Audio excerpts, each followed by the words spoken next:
Reactivity towards the halogens, मतलब कैल्कोजेंस जब halogens के साथ रिएक्ट करेंगे तो किस टाइप्स की हाइड्राइड्स की फॉर्मेशन करेंगे, हैलाइड्स की फॉर्मेशन करेंगे, वही आ जाएगा अपना रिएक्टिविटी टुवर्ड्स द हैलोजेंस। तो जब ऐसा होता है, मतलब कैल्कोजेंस हैलोजेंस के साथ रिएक्ट करते हैं, तो ये सिंपल मैं ई का इस्तेमाल करता था हर जगह, तो ई वाला ही यूज करते हैं। EX2, EX4 और EX6 टाइप्स के हाइलाइड्स की फॉर्मेशन करते हैं। EX2, EX4, EX6। यहां जहां E है ऑक्सीजन, सल्फर, सीलियम, टेरेलियम, पॉलोडियम। वहीं X क्या है, X है अपना क्लोरीन, फ्लोरीन, ब्रोमीन, आयोडीन। ठीक है, X क्या है, X is equals to chlorine, fluorine, bromine, iodine. ठीक है, चलो, तो ये तीन टाइप्स के मेनली हैलाइड्स की फॉर्मेशन करते हैं। अब एक एक करके इनकी प्रॉपर्टीज भी देख लेते हैं। जैसे कि इसमें से जनरली जो अपने पास SF6 होता है, SF6 की कुछ इंपॉर्टेंट प्रॉपर्टी है, क्योंकि यहाँ मोस्ट इलेक्ट्रोनेगेटिव की एटम है भैया हमारे पास SF6। ठीक है, F है, फ्लोरीन है, जो कि मोस्ट इलेक्ट्रोनेगेटिव पूरे पीरियोडिक टेबल भर में है। तो ये FS6 की पहली प्रॉपर्टी होती है कि ये किसी के साथ रिएक्ट नहीं करता है, मतलब ये ना तो ऑक्सीजन के साथ रिएक्ट करेगा, ना ही ये कंपाउंड किसी और मेटल्स के साथ रिएक्ट करेगा। ये मतलब एक टाइप का इनर्टनेस की तरह शो करता है, एक इनर्ट कंपाउंड फॉर्मेशन कर लेता है, एक इनर्ट गैस फॉर्मेशन कर लेता है। ठीक है, सारे के सारे, एक चीज और है जो अपने को ध्यान रखना है यहाँ, सारे के सारे हेक्साफ्लोराइड्स जो होते हैं वो गैसियस नेचर में एग्जिस्ट करते हैं। हेक्साफ्लोराइड्स जितने भी फॉर्मेशन होंगे, ठीक है, वो सारे के सारे गैसियस स्टेट में एग्जिस्ट करेंगे। तो ये क्वेश्चन था कि ये इनर्टनेस क्यों शो करता है, इनर्टनेस क्यों शो करता है, तो इसका कारण है due to present of small 6 fluorine, मतलब 6 स्मॉल फ्लोरीन की प्रेजेंट होने के कारण ये एक इनर्टनेस नेचर शो करता है। मतलब एक सल्फर का अगर इसका स्ट्रक्चर फॉर्मूला बनाता हूं तो कुछ इस तरह से इसका स्ट्रक्चरल फॉर्मूला आता है। चारों तरफ से छोटे छोटे क्या होते हैं, फ्लोरीन एटम से ये घिरा रहता है सल्फर एटम। वैसे भी ये एक ऑक्टाहेड्रल स्ट्रक्चर है, स्ट्रक्चर की स्टडी अपन नेक्स्ट लेक्चर में कर लेंगे। ठीक है ना, वैसे ये अपने टॉपिक में नहीं है, क्लास 11 का टॉपिक है, फिर भी कर लेंगे, क्योंकि स्ट्रक्चर और इसका ज्योमेट्री निकालने में काफी लोग को प्रॉब्लम होती है। तो उसका वीडियो जो है ना वो इसी चैप्टर के प्लेलिस्ट में रहेगा, तो वहां से जाके चेक कर लेना। चलो, तो SF6 एक इनर्टनेस शो करते हैं क्योंकि सारे के सारे जो फ्लोरीन एटम्स है, 6 fluorine atom, small highly electronegative fluorine atom sulphur atom को सराउंडेड किया है। ठीक है, तो इसके कारण इसके पास कहीं से जगह ही नहीं है रिएक्शन करने के लिए, मतलब as a lack of space, मतलब रिएक्टेंट कहां से इस पे अटैक मारेंगे, ये पहला रीजन आ जाएगा। दूसरा रीजन आ जाएगा स्टेरिक रीजन। स्टेरिक रीजन मतलब बहुत ज्यादा स्टेरिक हिंड्रेंस प्रोड्यूस कर रहा है। ठीक है, स्टेरिक हिंड्रेंस के कारण भी हो जाएगा, तो इसमें कोई अटैक नहीं कर पाएगा। ये दो रीजंस हैं, स्टेरिक रीजन एक पहला, और दूसरा समझ के चलो स्मॉल फ्लोरीन एटम्स एक छोटे से सल्फर एटम को चारों तरफ से घेरे हुए हैं, तो इसके कारण रिएक्शन साइज या फिर रिएक्टेंट की शेप ही ऐसा है कि वहां से कोई अलग से रिएक्टेंट अटैक ही नहीं मार सकता, तो इसलिए कि ये इनर्टनेस नेचर शो करता है। ठीक, इसका हाइब्रिडाइजेशन स्टेट क्या होगा तुरंत निकाल लेते हैं। किसको आता है हाइब्रिडाइजेशन स्टेट निकालना? हाँ, वेरी गुड। चलो, तो निकालते हैं SF6 का हाइब्रिडाइजेशन स्टेट। तो SF6 का हाइब्रिडाइजेशन स्टेट निकालने के लिए सबसे पहले जो सेंट्रल एटम होगा उसको अपना को इलेक्ट्रॉनिक कॉन्फ़िगरेशन उसका मालूम होना चाहिए। ठीक है, तो जो अपना सेंट्रल एटम है मान लेते हैं, एक जर्नल्स के लिए निकाल देते हैं। एक जर्नल जैसे कि यहाँ सल्फर आ जाएगा, इसी की जगह सीलियम SeF6 होता।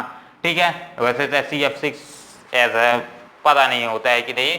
ठीक है, ऐसे Cl6 होता, Cl6 ये हो गया, HCl6 होता, या इसी तरह से और कोई भी एलिमेंट्स होता, तो उन सब के लिए क्या हाइब्रिडाइजेशन स्टेट आ जाएगी वो देख लेते हैं। सिंपल से सबसे पहले इसमें जो सेंट्रल एटम आ जाएगा सल्फर, SF6 के लिए निकाल रहे हैं, सेंट्रल एटम क्या आ जाएगा सल्फर।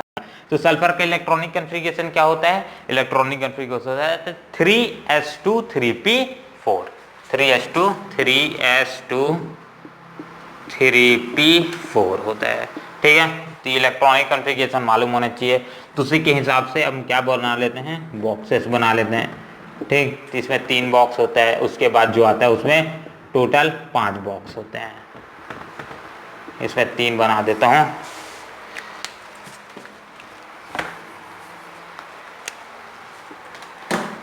इसमें 5, ठीक। अब अकॉर्डिंग टू जितने पेयर स्पिन्स हैं या फिर अनपेयर स्पिन्स हैं उसको भी हम भर देते हैं।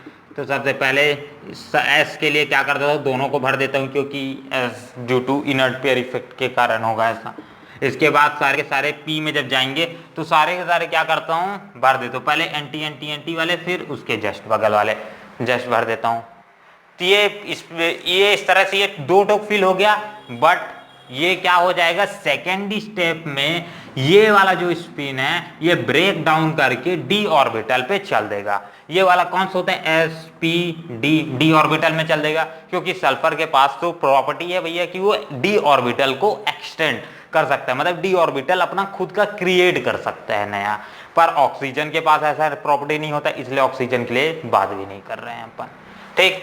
तो इस तरह से आ जाएगा। अब भैया जितने पास हमारे पास क्या है, फ्लोरीन एटम्स हैं, उसको देख लेते हैं। तो SF6 में अपने पास कितने फ्लोरीन एटम्स हैं, 6 फ्लोरीन एटम्स हैं। चलो, तो सेकेंड स्टेट में अपने पास 6 फ्लोरीन एटम्स, मतलब हाइलो इलेक्ट्रोनेगेटिव फ्लोरीन एटम्स के प्रेजेंट के कारण ये वाला भी स्पिन टूट जाएगा और ये यहां भाग जाएगा। तो 2 स्ट्रक्चर इसका बनाना, पहला तो जो ऐसे मैंने पहले शुरू वाले में बनाया था, फिर जस्ट सारे के सारे जो स्पिन्स क्रिएट हुए हैं अभी उसका बनाना, ठीक है। आप भूलोगे नहीं, मेरे को तो याद है, ठीक है। तो इसी के हिसाब से अब मैं 6 फ्लोरीन एटम्स को इसमें फिल कर देता हूं। तो 1 2 3 4 5 6 सारे के सारे क्या हो गए, पेयर्ड हो गए। ये तो देखने को मिल रहा है। अब इसी के हिसाब से अपना स्ट्रक्चर यहां आ जाएगा। S के लिए क्या आ जाएगा, S के लिए 1, ठीक है। एक बॉक्स पेयर्ड है, जितने बॉक्स पेयर होंगे उतने ही अपन लेके चलेंगे। तो S के लिए 1, तो इसका क्या आ जाएगा, S के लिए 1, P के लिए 3, तो P के लिए 3, D के लिए 2, तो D के लिए 2। तो आपका हाइब्रिडाइजेशन स्टेट आ जाएगा sp3d2। बार बार नहीं बताऊंगा, अगले वाले एलिमेंट्स के लिए खुद ही आप निकाल लेना। हो गया स्क्रीनशॉट। तो ये कौन से स्ट्रक्चर शो करते हैं, ऐसे sp3d2 जो हाइब्रिडाइजेशन शो करते हैं वो एक ऑक्टाहेड्रल स्ट्रक्चर शो करते हैं, ठीक। अगला टॉपिक जब अपन निकालेंगे ना तो ये सारी चीजें उसी में शो करेंगे कि कौन सा क्यों ऐसा स्ट्रक्चर शो करता है, उसकी ज्योमेट्री क्या होगी, सारी चीजें, ठीक। तो किसका स्क्रीनशॉट हो जाए, हो गया। चल, तो SF6 जनरली गैसियस स्टेट में ही एग्जिस्ट करता है, मतलब जितने सारे के हेक्साफ्लोराइड्स होंगे, ठीक है। हेक्साफ्लोराइड जिसके साथ बने तो वो सारे के सारे क्या किस नेचर में एग्जिस्ट करेंगे, गैसियस नेचर में एग्जिस्ट करेंगे। और उसमें से सबसे आसान जो अपन जिसके लिए क्वेश्चन भी पूछे जाते हैं, SF6 एक इनर्टनेस नेचर क्यों शो करता है, यह भी अपन ने देखा, स्टेरिक रीजन, और दूसरा इसके स्ट्रक्चर के कारण फ्लोरीन के। नेक्स्ट इसी में अदर टर्म्स भी जो आते हैं, अदर कंपाउंड्स हैं, उनके लिए भी बात कर लेते हैं। तो इसमें से कुछ कंपाउंड्स और भी हैं, जैसे कि अगर कुछ कंपाउंड्स हैं, जैसे कि एग्जांपल ले लेते हैं, जैसे कि अपन सल्फर के लिए SCl4, ठीक आ जाएगा। इसी तरह से SF4 आ जाएगा, इसी तरह से SeF4 आ जाएगा। तो इसी तरह से डिफरेंट एलिमेंट्स हम बना सकते हैं। इसी तरह से इसके लिए भी बना लेते हैं, तो इसके लिए क्या आ जाएगा, SF2 सारे के सारे। तो ऐसे एक्सेट्रा एग्जांपल्स आप लिख सकते हो रिएक्टिविटी टुवर्ड्स दी हैलोजेंस में। अब इसी में जो नेक्स्ट टॉपिक आता है अपना इंपॉर्टेंट है, वो भी डाई हैलाइड्स, ठीक है। अभी अपन सिंगल वाला हैलाइड्स पढ़ रहे थे, अब इसी में नेक्स्ट टॉपिक कर दो डाई हैलाइड्स,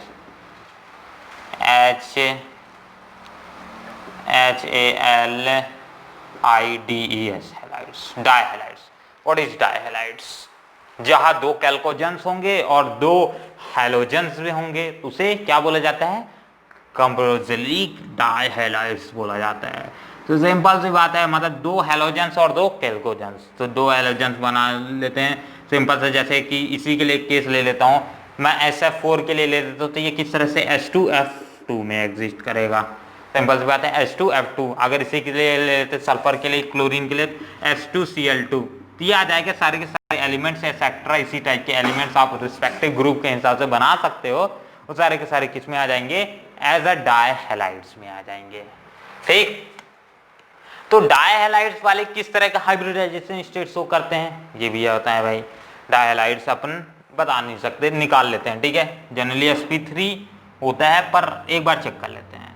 तो सिंपल इसके लिए किस तरह का स्ट्रक्चर आएगा, सल्फर के लिए अगर नॉर्मल इलेक्ट्रॉनिक कॉन्फ़िगरेशन क्या होता है, नॉर्मल इलेक्ट्रॉनिक कॉन्फ़िगरेशन होता है अपना NH2NP4 सिंपल। तो इसी तरह से इसके लिए भी कर लेते हैं, सारे के लिए 4 5। ठीक, चलो फ्लोरीन एटम्स अपने पास सिर्फ 2 ठो है, ये भी ध्यान रखना है। ठीक, तो इसका एंटी वाले सारे को भर देते हैं। पहले मैं दूसरा स्टेप में डायरेक्टली चल दे रहा हूं, पर ये पहले पेयर्ड बनाएगा, फिर वो पेयर्ड ब्रेक डाउन करेगा, फिर वो ब्रेक डाउन किस में जाएगा, अपना d ऑर्बिटल में जाएगा, क्योंकि अपने पास सल्फर के पास d ऑर्बिटल होता है, वो एक्सटेंड कर सकता है। ठीक, तो ये क्या हो जाएगा, मैं डायरेक्ट एक ही बार में करे दे रहा हूं, तो ये अपना किस तरह से स्ट्रक्चर आ जाएगा, कुछ इस तरह से स्ट्रक्चर आ जाएगा। ठीक, तो सबका भर देते हैं, कितना आ गया अपने पास, इसके लिए पेयर्ड कर देते हैं। अब जो बाकी बचे अपने पास ये वाला structure as presence of SF2 मतलब डाई सल्फर और डाईफ्लोरीन प्रेजेंट होने के कारण ये एक ही साथ पेयर्ड हो जाएंगे। मतलब ये भी इधर साइड पेयर्ड हो जाएगा, और जो नए 2 फ्लोरीन एटम्स ऐड करूंगा वो इसके यहाँ पेयर्ड हो जाएंगे। ठीक है, तो अपना इलेक्ट्रॉनिक कॉन्फ़िगरेशन कितना आ जाएगा, S और P के लिए 3। ठीक है, जितने पेयर्ड हैं उसको गिना जाता है तो sp3 आ जाएगा। ठीक है, चलो तो इसके लिए अपना हाइब्रिडाइजेशन आ जाएगा sp3।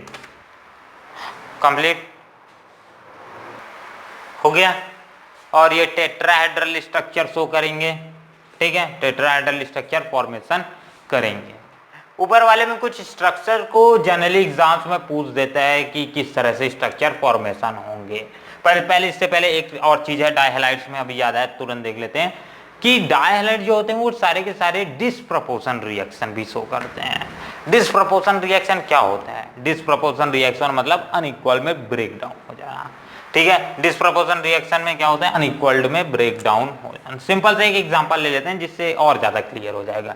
मान लेता हूं मैं SeCl2 ले लेता हूं। ठीक है, Se2Cl2 ले लेता हूं। ठीक है, डायहैलाइड से एक लेना है। अब इसको जब डिसप्रपोर्शन रिएक्शन, ये सेल्फ डिसप्रपोर्शन रिएक्शन शो करेंगे। ठीक है, और ये ब्रेक डाउन होके ये SeCl2 में ब्रेक डाउन हो, SeCl4 में ब्रेक डाउन हो जाएंगे, और उसके साथ साथ Fe में ब्रेक डाउन हो जाएंगे। ठीक है, इस रिएक्शन को बोला जाता है डिसप्रपोर्शन रिएक्शन। चलो, तो ये भी एक टर्म है जिसको अपने को पढ़ना था, पढ़ लिया।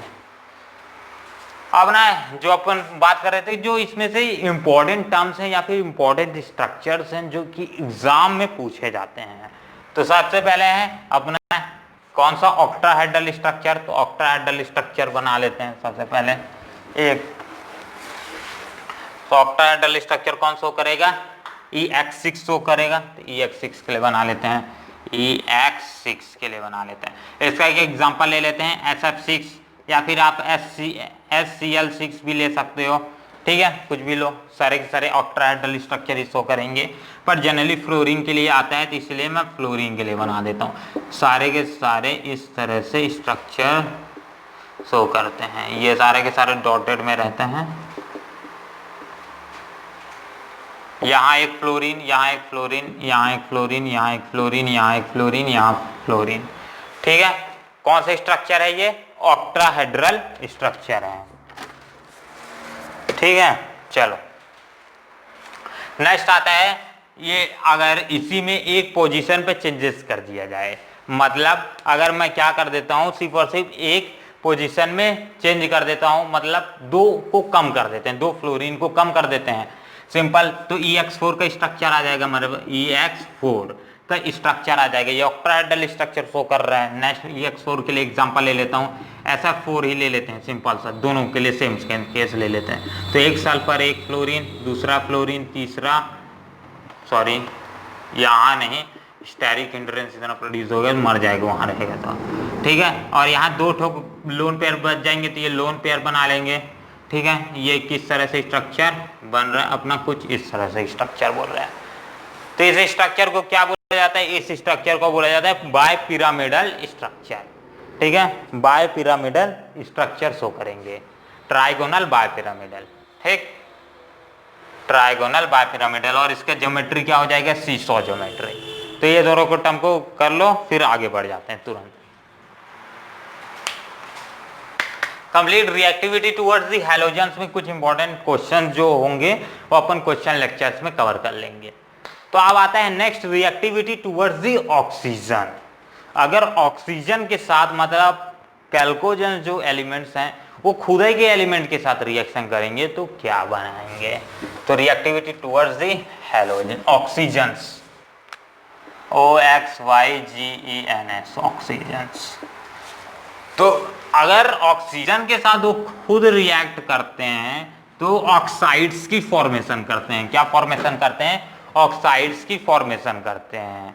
सिंपल सा, अगर जिस तरह से एक एलिमेंट ले लेते हैं तो ये कि जैसे मैं E मान लेता हूँ तो E, और ऑक्सीजन के लिए मान लेते हैं EO2 बना लेंगे, ठीक।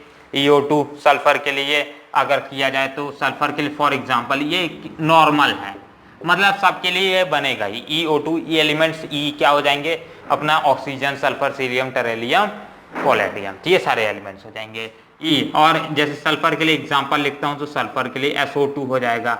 अगर उसी तरह से और सीलियम के लिए लिखते हैं तो SeO2, ठीक है, पोलेडियम PeO2। तो इस तरह से ये सारे के सारे एक्स्ट्रा ऑक्साइड्स की फॉर्मेशन करते हैं। तो मेनली जो ऑक्साइड्स होते हैं ऑक्सीजन्स वाले एलिमेंट होते हैं, तो ऑक्सीजन एज अ हमारे लिए बहुत ज़्यादा जरूरी है। इसके कुछ एलेट्रॉप्स भी एग्जिस्ट करते हैं, जैसे कि O2 हो गया, एक इसका एलेट्रॉप हो जाएगा, मतलब डाइऑक्सीजन, एक ये हो जाएगा, दूसरा हो जाएगा O3। ये मेनली दो एलेट्रॉप्स हैं ऑक्सीजन्स के, ठीक है, मेनली दो एलेट्रॉप्स हैं ऑक्सीजन के। तो दोनों ही बहुत ज़्यादा इंपॉर्टेंट है और दोनों ही एज एटमॉस्फेरिक कंडीशन में हमारे एग्जिस्ट करते हैं। हो, तो इसमें से एक दोनों केसेस का अपन क्या कर लेते हैं, एक डिटेल में स्टडी कर लेते हैं, कुछ रिएक्शंस भी दोनों से रिलेटेड देख लेते हैं। चल, तो उससे पहले कुछ जनरल प्रॉपर्टीज देख लेते हैं। जनरल प्रॉपर्टीज में जैसे कि ऑक्सीजन एक पैरामैग्नेटिक नेचर भी शो करता है, तो कौन सा फॉर्म है, O2 या O3, इन दोनों में से पैरामैग्नेटिक नेचर शो करता है। चलो, सबको मालूम है O2 ही वेपर फेज में पैरामैग्नेटिक नेचर शो करता है। Para PERAMAGNETIC paramagnetic nature show करता है, ठीक। किस कारण से पैरामैग्नेटिक शो करता है, पैरामैग्नेटिक नेचर शो करता है due to presence of unpaired electron. Unpaired electron की प्रेजेंस होने के कारण, वो भी एंटी बॉन्डिंग पाई ऑर्बिटल में, तो इसके कारण ये as a paramagnetic nature show करता है। उसी तरह से सल्फर का H2 पैरामैग्नेटिक शो करता है, क्योंकि उसमें भी सेम टू सेम यही केस देखने को मिलता है। हाँ, कंडीशन एक है, वेपर फेज में एग्जिस्ट करना चाहिए। चलो, नेक्स्ट आता है इसमें एलेट्रॉप। एलेट्रॉप्स ऑफ ऑक्सीजन अगर बात की जाए तो बेस्ट है O3 एलेट्रॉप्स माना जाता है, ठीक है, एलेट्रॉपिक फॉर्म में बोला जाए तो ये एक बहुत ज्यादा पावरफुल ऑक्सीडाइजिंग एजेंट होता है। क्या होता है, powerful oxidising agent, OXIDISING oxidising agent होता है, जो एक बेटर ऑक्सीडाइजिंग एजेंट है। अपन बोल सकते हैं उसका रिडक्शन पावर क्या होगा, मतलब रिडक्शन पोटेंशियल क्या होगा, बहुत ज्यादा हाई होगा, ठीक है। तो बेटर ऑक्सीडाइजिंग मतलब रिडक्शन पावर इसका बहुत ज्यादा हाई होगा। तो O3 एक बेटर ऑक्सीडाइजिंग एजेंट है, मतलब एक स्ट्रॉन्ग ऑक्सीडाइजिंग एजेंट है। तो ये ऑक्सीडाइजिंग की तरह भी वर्क करता है। इसी में नेक्स्ट आ जाता है कि क्या जो O3 यानी ओजोन की क्या दोनों बॉन्ड्स जो फॉर्मेशन होते हैं, एक ऐसे, ये दोनों क्या इक्वल होते हैं।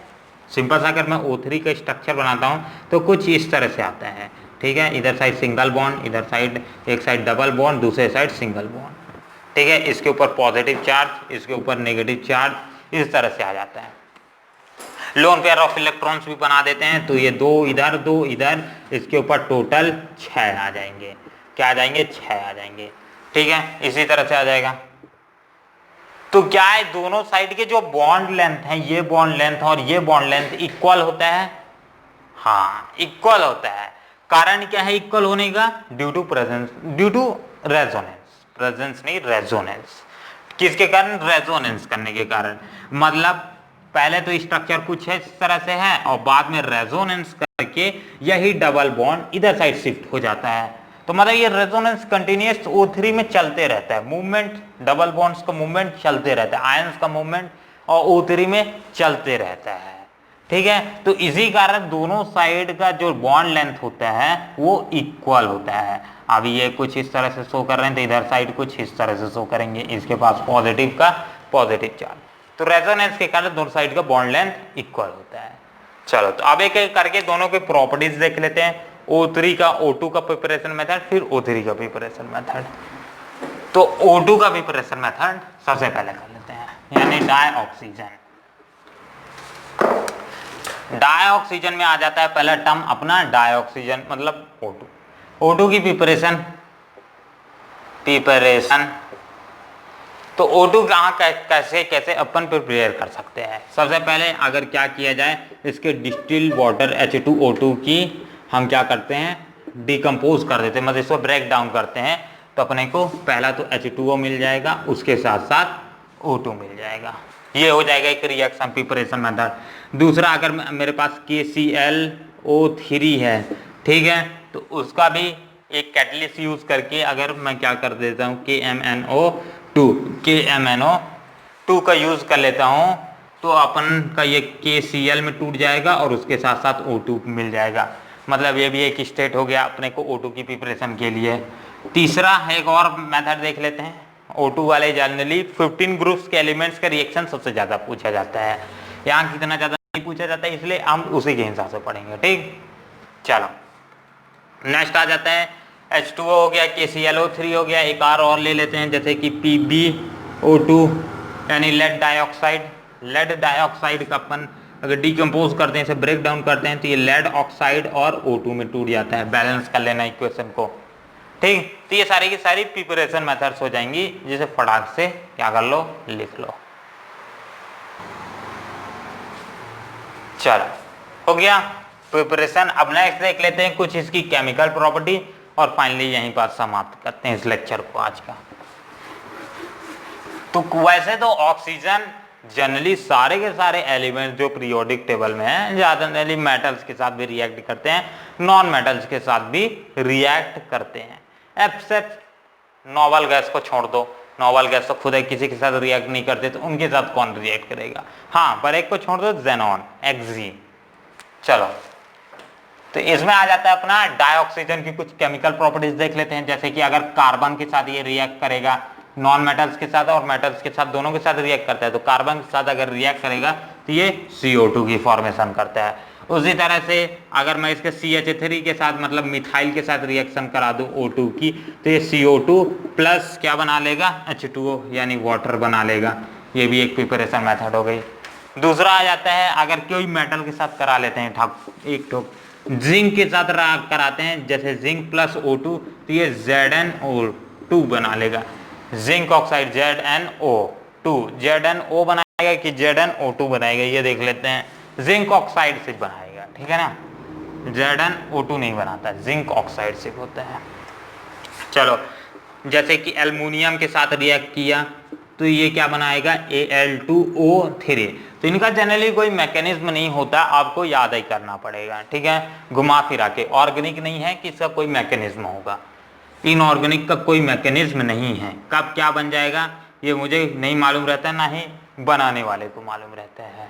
ठीक है, एल्युमिनियम हो गया, और कोई मेटल ले लेते हैं, एल्युमिनियम Al2O3, एक काम करते हैं फॉस्फोरस ले लेते हैं। ये भी एक इंपॉर्टेंट केस कई बार पूछा गया है। P+O2 gives me P4O10।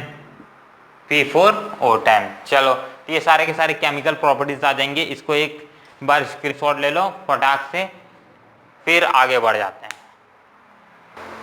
हो गया। आज का अपना आखिरी टॉपिक कर लेते हैं O3, फिर आगे जाके सल्फर केमिस्ट्री चालू कर देंगे यहीं से, ठीक है, नेक्स्ट वाला, तो पूरा कंप्लीट हो जाएगा अपना जितना अपने को पढ़ना है।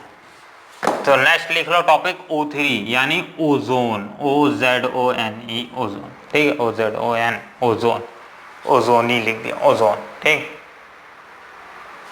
ओजोन, तो ओजोन का क्या आ जाएगा भैया, ओजोन का प्रिपरेशन मेथड सबसे पहले देख लेते हैं क्या होता है, ये तो पहले समझ चुके हैं। Preparation, PEPRATION, preparation. तो अगर O2 को क्या किया जाए, O2 की रिएक्शन कराया जाए तो भैया अपने को O3 मिल जाता है, मतलब O2 रिएक्ट करेगा खुद ही O2 के साथ, ठीक है, तो अपने को O3 मिल जाएगा, वहां पर एक्वस स्टेट में होना चाहिए। चलो, तो ये कितना, इन दोनों को बैलेंस कर लेते हैं, तो बैलेंस करेंगे तो यहाँ क्या आ जाएगा 3, 3 दूनी 6 और यहाँ 2 ले लेते हैं।